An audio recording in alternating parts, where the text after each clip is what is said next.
แล้วน้องที่เราสองเรียกกันว่าแฟน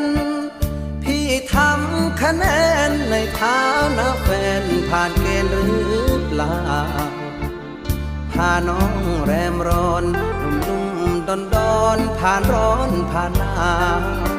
ก็ยอมรับว่าหลายคราวถูกงานรุมเร้าจนลืมแค่ใจเคยสัญญาไว้เมื่อสมัยปลงใจร่วมฝันจุดหมายสำคัญหลายข้อเหมือนกันที่ทำสูญไปความหวานเคยมีง่ายๆดีๆทยอยหล่นหายงานหนักหรือรักเปลี่ยนไปทำไมจึงไม่เหมือนเก่ารู้สึกหรือเปล่า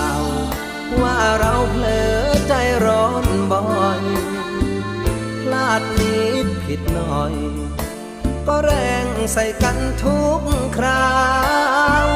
คุยแต่เรื่องงานจนลืมชื่อร้านที่เคยเลี้ยงข้าวกี่ปีแล้วนะที่เรา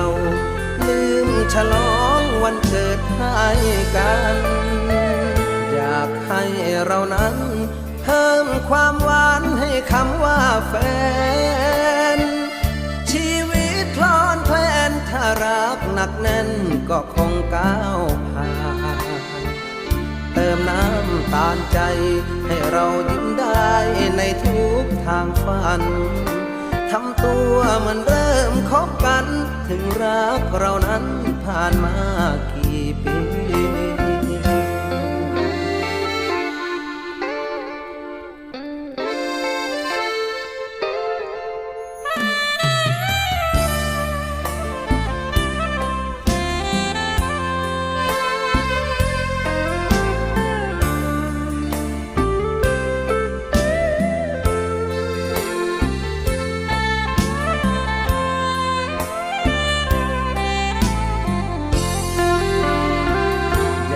ให้เรานั้น